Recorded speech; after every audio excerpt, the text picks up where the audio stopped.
With me is Brad Kewalramani, founder of the Culture Mindful. His venture leverages mindfulness to help organizations drive cultures of work that are good for productivity and mental well-being. Brad, thank you for joining me today.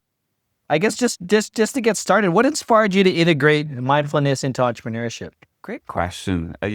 Mindfulness is not a new concept, but bringing it into the world of work to drive productivity and mental well-being and psychological health and safety, we saw an opportunity to bridge those together creatively.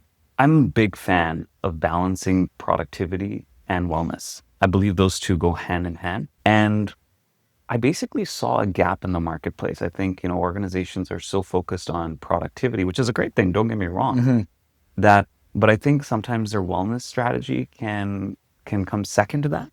And so we were thinking, how do we help level that up? And how do we help make wellness an equal part of that strategy? So, and we just saw a gap in the ability to be of service in that space. Yeah. So, that's interesting. I like to think that I'm very mindful. But I guess I'm curious, when you work with these organizations, what are the key things that you see, or how do you, I guess, allow them to find that balance between productivity, which is the basic building blocks of business, and building that social impact as well? Yeah. Well, think of it this way. Human beings have been building economies and civilizations for thousands and thousands of years, right?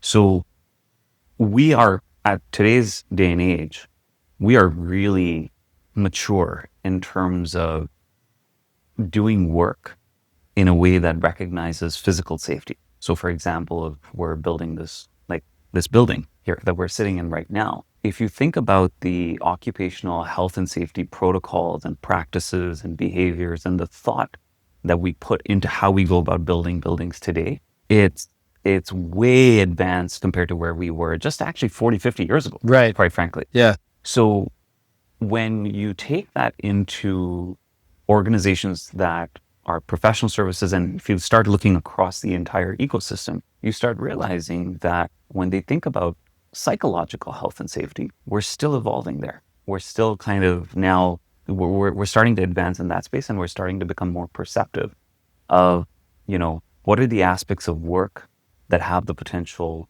to cause stress, and what are the aspects of work that, and how do we manage that stress?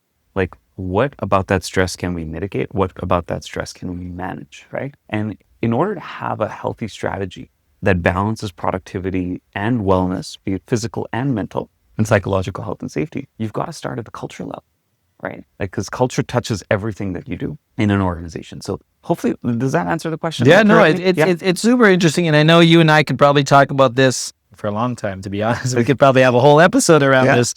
Maybe we need to, Brad. This is very interesting. I guess what I'm curious about, and what I want to ask you next is we're here at Brampton Venture Expo. Yeah.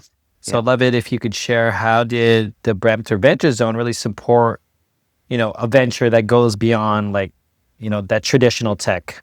Yeah, true story. Yeah. When I started on my journey with Culture Mindful, I actually didn't even know what incubators were, to be honest. It's so true. Yeah. So I was just talking to anybody as I was trying to figure out how to solve this problem, as I was trying to figure out how do we, rise and service this space of helping organizations drive cultures of work that are constructive for productivity and mental well-being and psychological health and safety. I came across a founder, and I started, sharing my vision with him, and I came across, I said, this is what we're trying to do. This is what we see. What do you think? And he immediately paused me for a second, and he said, Brad, I think you're ready for an incubator. He's right. And I said, what's an incubator? And he said, well, it's, there are a few types of incubators. One are, some are academic, zoned.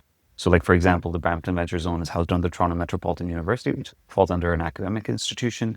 And there are other incubators that may not be, right? But the idea is to find an incubator that is aligned with what you're trying to solve for, and finding a program that can help you go from idea to validation, and then taking it and making a business out of it, and that actually serves the problem in a way that's sustainable and viable.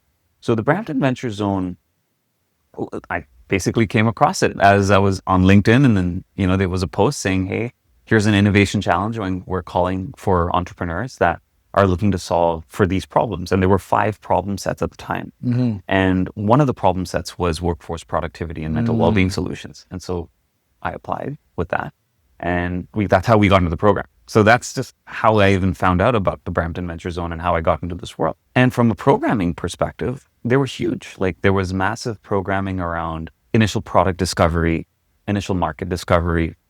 How do you go from, here's the idea that I have, and how do you move it from idea to what I call executive concept, where you get it to a place where now it's really ready for executives and people that make decisions and run budgets to say, okay, this is now valid for us to start considering. And now how do you move that from executive concept to product, and then from product to product market fit, and then product market fit to getting a business off the ground?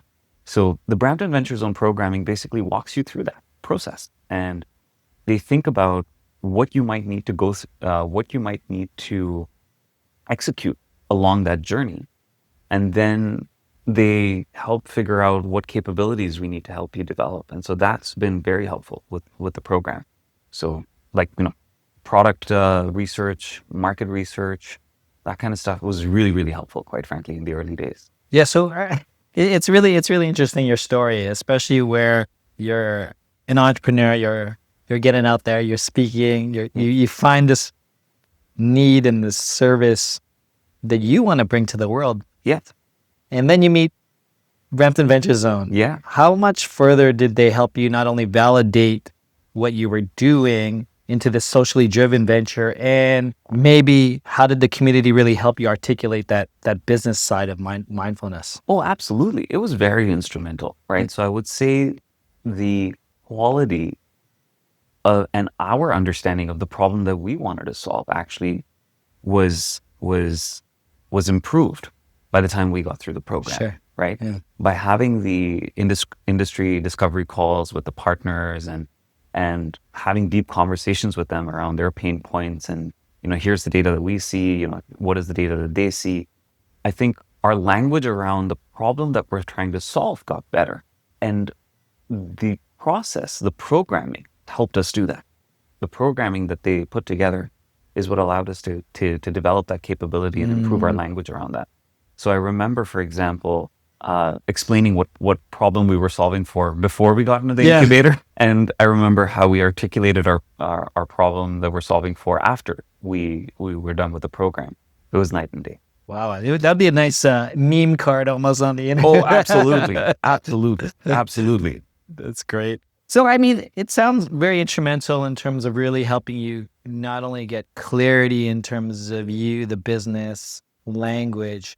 It really allowed you to, and this is maybe assumptive, really great, gain traction and momentum in terms of the business. So as you go from that context of that view, like, what would be the most, I mean, there was a lot, but what would be the most single valuable lesson that you learned being part of the Brampton Venture Zone? Oh, there's so many. But I would say the one thing is that innovation is not linear. Ooh, I like that. Innovation is not linear. It doesn't, and there's so many things that allow for innovation to actually happen. Like the conditions, people think innovation just happens. Mm-hmm.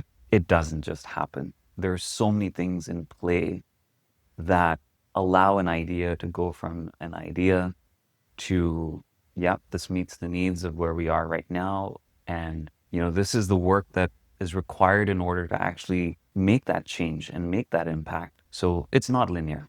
It's not linear, for sure. And in terms of not being linear, maybe it's getting exponential. Mm-hmm.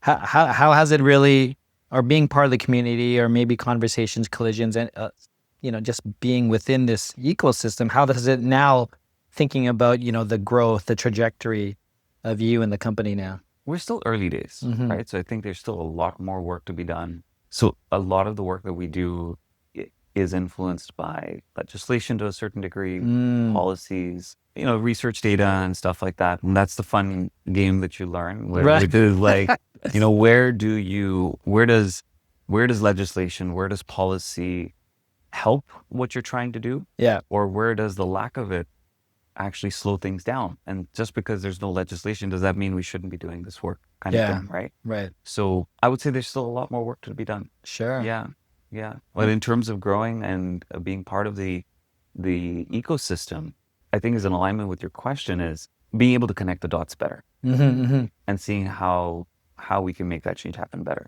Is that fair? Like, or if you could repeat the question, I want to make sure I'm answering the No, question that's fair. correctly. I mean, it was really like in terms of the shaping the growth, but I think I got a lot in terms of where you're going and the future that you're building. But there's what's interesting in what you just said there in terms of like legislation and the work you're doing. It almost sounds like aside from Brampton Venture Zone, there's a lot to be had in the creation of the work that you're doing still, and maybe having that voice in terms of leading that because you're integrated as well. Would that be safe to say? Absolutely. And it's very much a co-development path, right? I think specifically with the type of problem that we're solving, it goes back to the previous question that you asked as well. I think it connects, they all are interconnected in some way, right? Like number one is innovation is not linear. Number two is innovation doesn't happen in a vacuum. It doesn't happen as a singular, right? It requires so many different parties to work together to make progress happen. And so within the ecosystem, it's about efficiently and effectively and responsibly building collaborative relationships to have the bold conversations and then do the right work that will help move things forward and make progress happen. Right. That's great. Brad, this is amazing, and I'm really excited for the work that you're doing. I mean, just personally on the side of mindfulness and trying to balance. I have a young family, so trying to be an entrepreneur, push forward, be mindful, stay with my family, stay young, and be with them. And, you're doing a great job already. I'm really. It's just talk right now. You don't know what I'm doing yet. I'm just kidding. So I'm really excited in terms of the world and the future that you're building. But before I let you go, Brad, I'd love it if you could just share one. Within one sentence, how would you describe BVZ's role in your entrepreneurial story? A really, really instrumental partner in getting embedded into the ecosystem and finding a healthy and responsible place within that ecosystem. I think so. That's how I would sum it up. That's amazing, Brad. First off, thank you for the work you do, and thank you for joining us today. Yeah, awesome. Thank you. Really greatly appreciate it.